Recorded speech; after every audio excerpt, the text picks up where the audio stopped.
भीम द्वारा जयद्रथ की दुर्गति। एक बार पांचों पांडव आवश्यक कार्यवश बाहर गए हुए थे। आश्रम में केवल द्रौपदी, उसकी एक दासी और पुरोहित धौम्य ही थे। उसी समय सिंधु देश का राजा जयद्रथ, जो विवाह की इच्छा से शाल्व देश जा रहा था, उधर से निकला। अचानक आश्रम के द्वार पर खड़ी द्रौपदी पर उसकी दृष्टि पड़ी और वह उस पर मुग्ध हो उठा। उसने अपनी सेना को वहीं रोककर अपने मित्र कोटिकास्य से कहा, कोटिक, तनिक जाकर पता लगाओ कि यह सर्वांग सुंदरी कौन है। यदि यह स्त्री मुझे मिल जाए तो फिर मुझे विवाह के लिए शाल्व देश जाने की क्या आवश्यकता है। मित्र जयद्रथ की बात सुनकर कोटिकास्य द्रौपदी के पास पहुंचा और बोला, हे कल्याणी, आप कौन हैं? कहीं आप कोई अप्सरा या देवकन्या तो नहीं है? द्रौपदी ने उत्तर दिया, मैं जग विख्यात पांचों पांडवों की पत्नी द्रौपदी हूँ।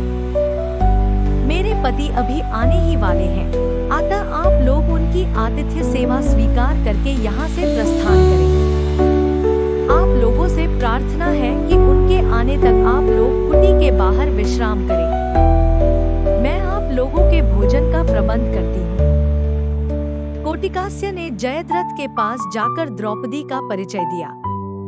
परिचय जानने पर जयद्रथ ने द्रौपदी के पास जाकर कहा, हे द्रौपदी, तुम उन लोगों की पत्नी हो जो वन में मारे मारे फिरते हैं और तुम्हें किसी भी प्रकार का सुख वैभव प्रदान नहीं कर पाते। तुम पांडवों को त्याग कर मुझसे विवाह कर लो और संपूर्ण सिंधु तथा सौबीर देश का राज्य सुख भोगो। जयद्रथ के वचनों को सुनकर द्रौपदी ने उसे बहुत धिक्कारा, किंतु कामांध जयद्रथ पर उसके धिक्कार का कोई प्रभाव नहीं पड़ा और उसने द्रौपदी को शक्तिपूर्वक खींचकर अपने रथ में बैठा लिया। गुरु धौम्य द्रौपदी की रक्षा के लिए आए तो उन्हें जयद्रथ ने वहीं भूमि पर पटक दिया और अपना रथ वहां से भगाने लगा। द्रौपदी रथ में विलाप कर रही थी और गुरु धौम्य पांडवों को पुकारते हुए रथ के पीछे पीछे दौड़ रहे थे। कुछ समय पश्चात जब पांडव वापस लौटे तो रोते कल्पते दासी ने उन्हें सारा वृत्तांत कह सुनाया। सब कुछ जानने पर पांडवों ने जयद्रथ का पीछा किया और शीघ्र ही उसकी सेना सहित उसे घेर लिया। दोनों पक्षों में घोर युद्ध होने लगा। पांडवों के पराक्रम से जयद्रथ के सब भाई और कोटिकास्य मारे गए तथा उसकी सेना रणभूमि छोड़कर भाग निकली। सहदेव ने द्रौपदी सहित जयद्रथ के रथ पर अधिकार जमा लिया। जयद्रथ अपनी सेना को भागती देखकर स्वयं भी पैदल ही भागने लगा। सहदेव को छोड़कर शेष पांडव भागते हुए जयद्रथ का पीछा करने लगे। भीम तथा अर्जुन ने लपक कर जयद्रथ को आगे से घेर लिया और उसकी चोटी पकड़ ली।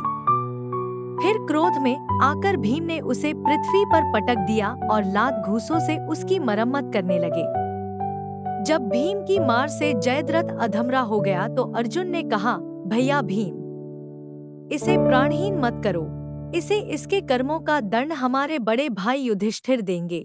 अर्जुन के वचन सुनकर भीम ने जयद्रथ के केशों को अपने अर्धचंद्राकार बाणों से मूंदकर 5 चोटी रख दी और उसे बांधकर युधिष्ठिर के सामने प्रस्तुत कर दिया।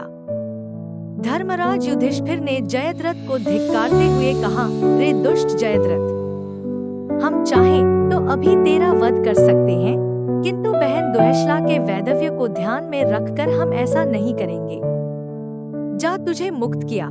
यह सुनकर जयद्रथ कांतिहीन हो लज्जा से सिर झुकाए वहां से चला गया। वहां से वन में जाकर जयद्रथ ने भगवान शंकर की घोर तपस्या की।